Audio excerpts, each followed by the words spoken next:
everybody, I'm Tom Vasel. I'm Chris Yi. I'm Wendy Yi. And I'm Roy Cannaday. Today we're taking a look at Rockard 1977, where the only one of us that was alive was myself, and I was one.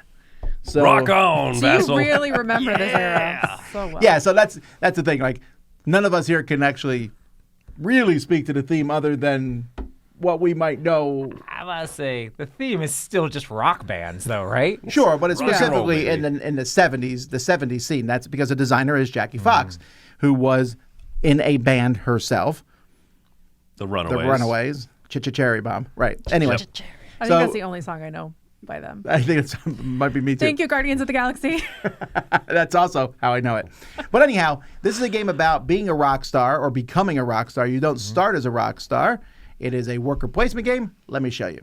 We're not going to do a full overview here. I'll give you enough to understand the game. And if you want to see a full game, we've played it live on our channel. Each person is going to start here with one of these different characters. You're going to have this character, and you're going to put them on a board here. And it's this board you're going to keep track of your chops, your reputation, your songs, the royalties that you get, and your craving for candy.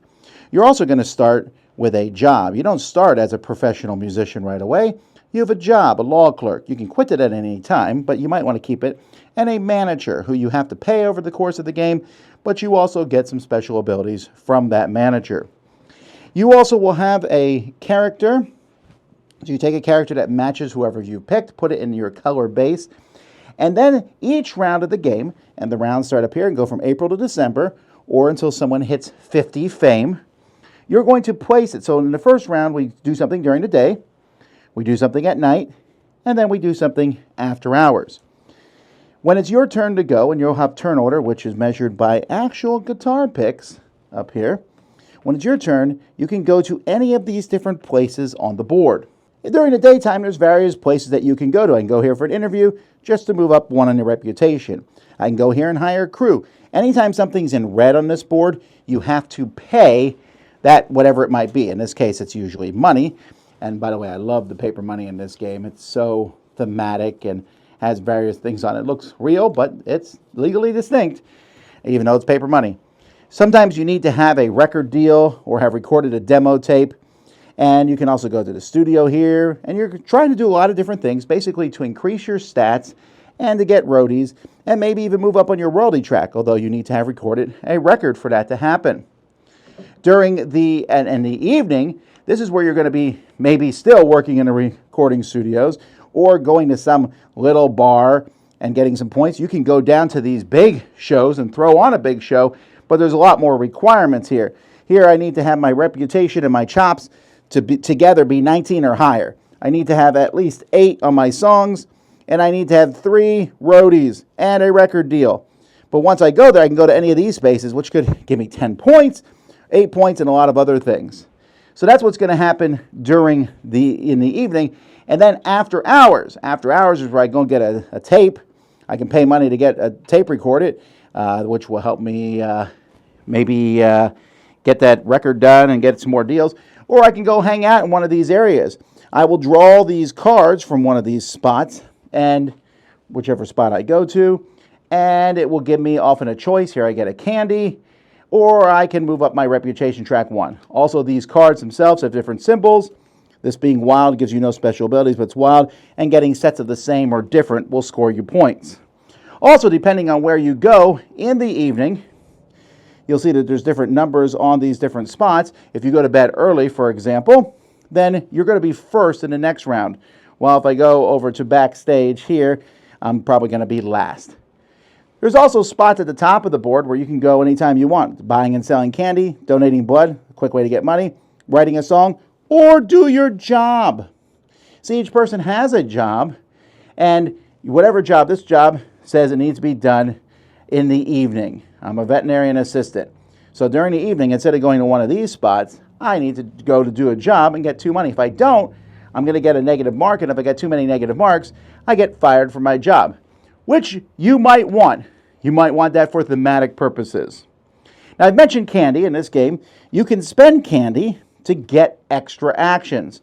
And there's some actions you can't take with candy, but they often will give you an extra action that you can take on your turn. However, when you take a candy, you're going to draw a Sugar Rush card. Now, there's one bad card in the deck, Sugar Rush candy. Nothing happens. Nothing happens at all. But they will either give you some soft candy or hard candy, and they'll give you 1 or 2 actions. But you will also need to roll a die, because every time you partake in this candy, your craving goes up. And if you roll less than your craving, well, then you're going to have to, your craving is on, and you're going to have to recover next time during the day and knock your craving down by 1. So candy can be very useful to get the extra actions, but there's a possibility of it being dangerous to you. And that's it. Most of the points are going to come from here at night, and ways that you're going to build up to that is going to happen after hours and during the day. There's also different bonus cards at the top here. Be the first to use the most expensive higher indie promo space. Place your cube here once scored. It will give you points. Players will also have some personal goals that they are trying to accomplish, like renegotiate a record deal at least once. You do that, you get 5 points. And then there's several other rules in the game, but that's the basic way it plays.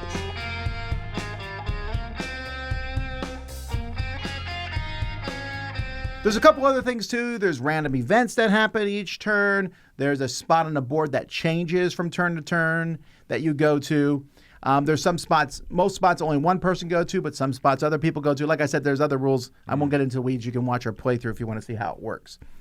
I think no one here would disagree that despite the fact that we weren't there in the 70s, this game is one of the most thematic Euros to come out in a long time. Yes, I feel it. Yep. Yeah, the idea of what you're doing always feels cohesive. Just the little touches in there, like you have to work a job. You can make money at that job, but if you really want to rock and roll, you got to quit at some point. Or just not show up. Quite quit. Unless you're the truck driver, then you never have to quit. Yeah.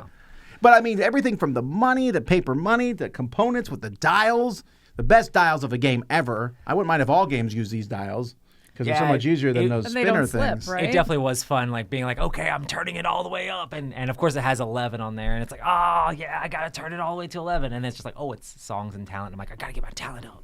People aren't gonna want to see me if I don't have my talent up. It felt very thematic. The game that made you compliment paper money. I know. It's crazy. That was the thing, because I was genuinely worried when that was pulled out. I was like, ooh. But it's really good, and money is not. I mean, it's used a lot in the game, but you don't have tons of it. Ever. Right, you're just using it in You're singles. a poor rock musician. Now, I identify with that. I have I $5. very much identify with that. I think me and Chris have both been in bands before and being like, I just want to get a gig. I'm losing money getting a gig, but I'm trying to get a little bit of popularity up there, you know. I have actually made $5 at a gig. I've done plenty of gigs for free or less. Or like they'll be like, oh, you show up, and they're like, we'll give you a DVD instead of paying you. And you're like, that sounds cool. You know? Okay, so we talked about the theme, and the theme is very strongly throughout this game. So, to be clear, though, when you look at it, I don't know if there's a parental age on here somewhere. I think it's like 16 maybe somewhere. You have to realize that the theme is in this game. There are definitely cards in the backstage, and others, mostly backstage, I think, but the different decks that definitely allude to sex and other things that behind the scenes.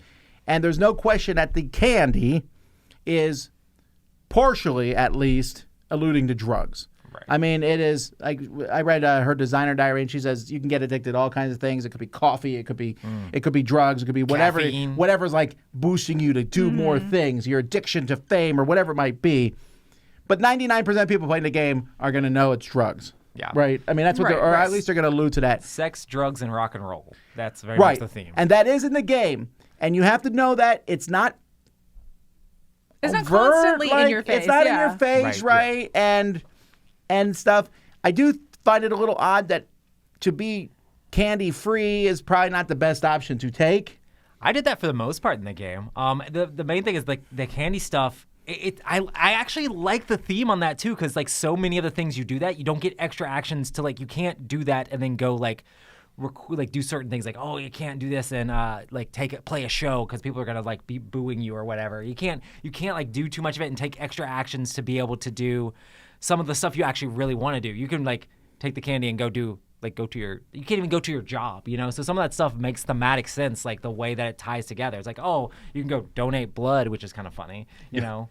You So- can candy after work though, and Right. you can candy after the show. Right. Right, yes. but what I mean was, what I just think that for some people that's going to be a turnoff. Yeah. It is. I mean, I don't love that part of the game myself. Honestly, I like the rock and roll part. That's funny to pretend that. I don't know that I like the backstage and the drug stuff as much, but the theme is strong and interesting, from the pictures to the art. I have almost no problems with production, other than DeVere makes it hard to get in the box as always. And I do thought the iconography wasn't always jumping out at me. Some of it's very small. If you're playing upside down on Yeah. the board, you might have to say, like, okay, which symbol is that? There's those little interesting. issues there. The 5 after hours places that you can go to have like different typical benefits that you'd get if you go backstage or if you go to Izzy's pub or whatever. And I wish that those general benefits that you might get from the random deck of cards was like highlighted somewhere. More apparent. Yeah, if it was right? on the player aid card, because it's in the book, so it is an official thing that they're like, yes, this deck represents Is it on the back this of the thing. book? No, it's not. The picture of her No, is. it's like on page 7 or something. You know what I mean? It's a very much in the middle of the rule book. Yeah. So, theme. Now, gameplay, it is a worker placement game, and it's one of the few worker placement games that has multiple phases. The most famous of this is Viticulture, but this one has multiple phases, but you're only doing one worker per phase, right? Right. And this has something I've never seen before with the job card. Like, hey, instead of doing a thing here, go do your job, and then you could be like, nah. But at the beginning, you're like, I need that money.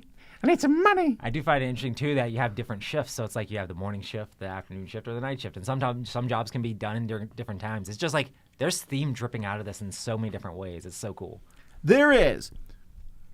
Here's the thing. I think there's a lot of cool things. And I think a lot of people are going to understand the game because it makes sense that you put all these things in a different place and go to them.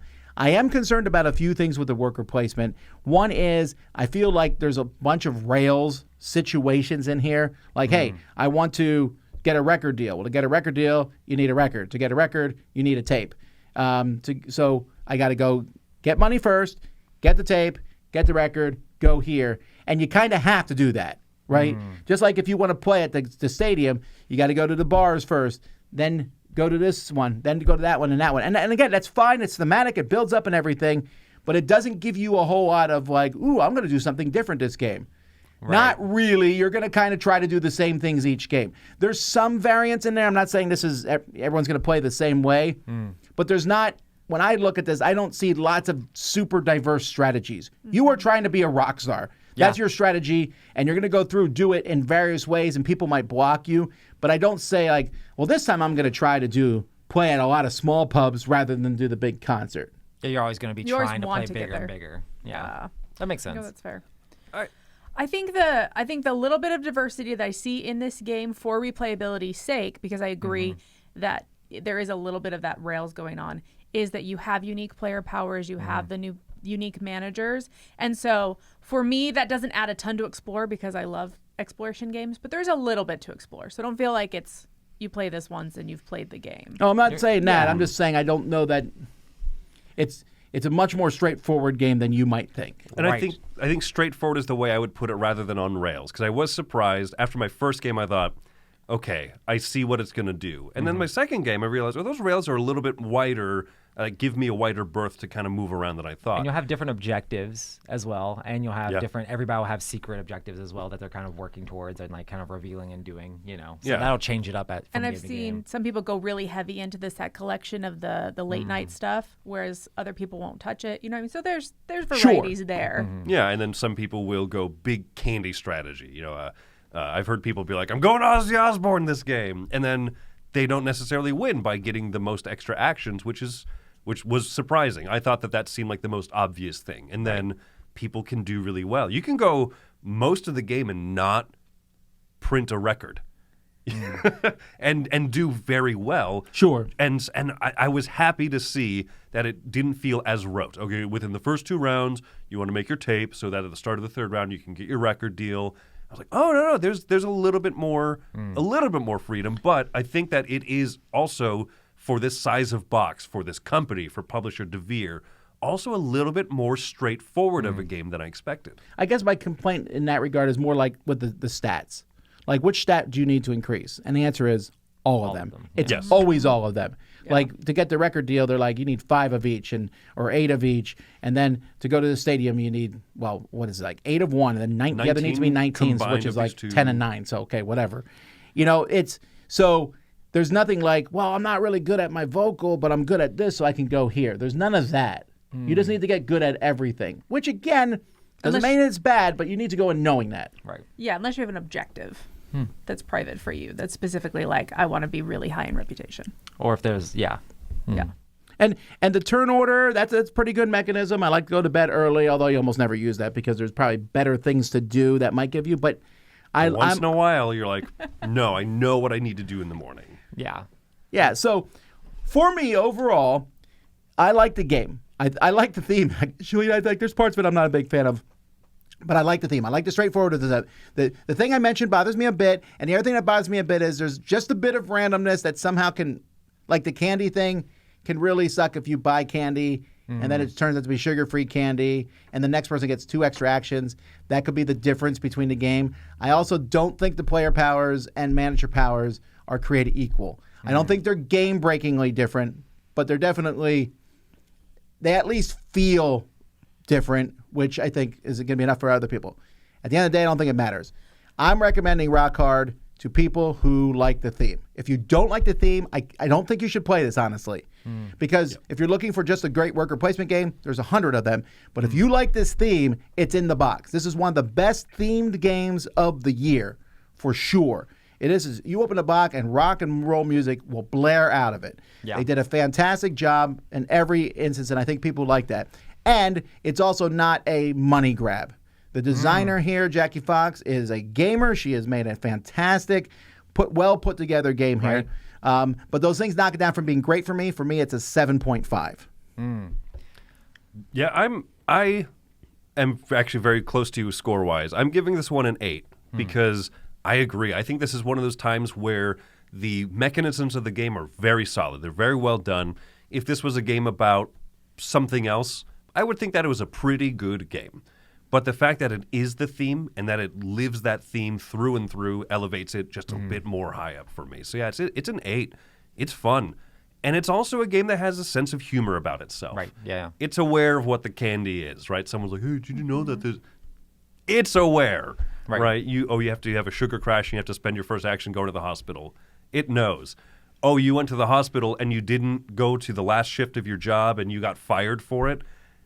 That's fun. So thematic, yeah. There's so many great touches like that. So yeah, it's an 8 for me. I absolutely recommend this one. And I would also agree. If you don't really care for the theme, I think the game is still good. But man, this is really made for someone like me. Yeah. Okay, I'm going to give a 7.5 for me on this. So I think I have a lot of the same complaints as you, Tom, when it comes to the actual mechanisms of the game. And one of my big ones is just the amount of randomness to it. So you have a lot of card flips that are going on. You've got card flips for the candy. You've got card flips for the events in the round. You've got card flips for the after night stuff. And all of those can get you not what you want. All of them can have not bad effects necessarily, except I guess if you're trying to spend candy and you lose your candy and you get nothing for it. Like that is a bad effect. But like the beginning of a round, I remember spending one time trying to get really far ahead. Like I went to bed early so that I could be first. And then it was like, it doesn't matter how many people go to a spot. It doesn't matter if you're first. And I was like, I spent so much time working to be first. Oh, the so event deck. The event deck, yeah. So there's those moments where you're like, I strategically went into this planning on all this strategy and then the cards just didn't go my way. So I think that is something to just be aware of, because when I look at this, I think DeVere Euro game and if you compare this to like Sand that came out this year, Sand doesn't have that level of luck. It's much more like that heavy strategic. And so it's funny because I almost want to switch them box sizes because this is a bigger box, but it's a lighter game. To be fair, though, you mentioned DeVere. Only gamers are looking at that. Anyone else is going to see this cover. They do know what they're... I don't think that the cover's lying to them. You get this in the box. I think that's the thing. So as a like gamer, those are the feelings that I have. But I agree also with everything that you guys said. Like this game is much more welcoming than a lot of other Euro worker placement games, and it's not light it's not like that kind of welcoming, but I think the theme brings in the welcoming, the understanding of how the theme fits in with the mechanisms brings in the welcoming. So this is 7.5 for me. I think it's a good game. There's some fun stuff in there to play. So for me, this is an 8. I really, really enjoy the theme. I love, and the funny thing is, like, me and Wendy are so opposite on so many things. Like, I like lighter Euro games. Like, I get a lot of crap for not liking Euro games at all, but I like the more family weight ones. I wouldn't necessarily call this a family game, but you know, I like that it's more approachable, and I love that the theme matches it so well. And I enjoy when there's luck thrown into games. It adds that edge of excitement and things like that. So it's like the mystery of like, oh, is this gonna give me what I want? Sometimes I don't know. I just enjoy. I think it ends up leveling the playing field a little bit more with the game, and the fact that rock and roll theme is just so strong on there. I mean, you hear about a lot of Euros that have pasted on themes. This is the exact opposite of that. This was designed with theme first, and how can we make the mechanisms fit the theme? And I love it. And I mean the fact that, like, I've been in rock bands and tried to play music. It's like this felt like I was living part of my life. I definitely failed way more than I failed when I actually played this game. So it allowed me to live vicariously through the game. A second chance. Yes, it was a second chance to actually be in a rock band and actually play a stadium. I would have been stuck at the bars and like keeping the day job the entire time, you know. But it's an awesome game to play, and I just really enjoyed it. And this is one of the games that I'm really going to want to show my friends because it's an easy, accessible game. So yeah, that's Rockard 8 for me. There you go, I want folks. the cruise expansion where you go and you become like go on a cruise ship and I play. think that's a become down yacht step. rockers. It's a down step. We'll get her on the Dice Tower cruise and change everything. Ooh. Oh, so Rockard 1977. There you go, folks. Thanks for watching. I'm Tom Vasel. I'm Chris Yi. I'm Wendy Yi. And I'm Roy Cannaday. Rock on. Oh, wait, hang on. Keytar. I'll play the drummer. I don't know what I'm doing. Hey everybody, thanks for watching another video from the Dice Tower. Hey, you want to learn more about us, communicate with us? We have a Facebook group, we have a Discord channel, lots of different ways to get involved with the Dice Tower. You can find that in our Linktree link below. So just click that, it will take you and you can communicate with us on Facebook, join our Facebook groups. There's lots of cool things that you can find and become part of the Dice Tower. Thanks so much for watching. I'm Tom Vasel.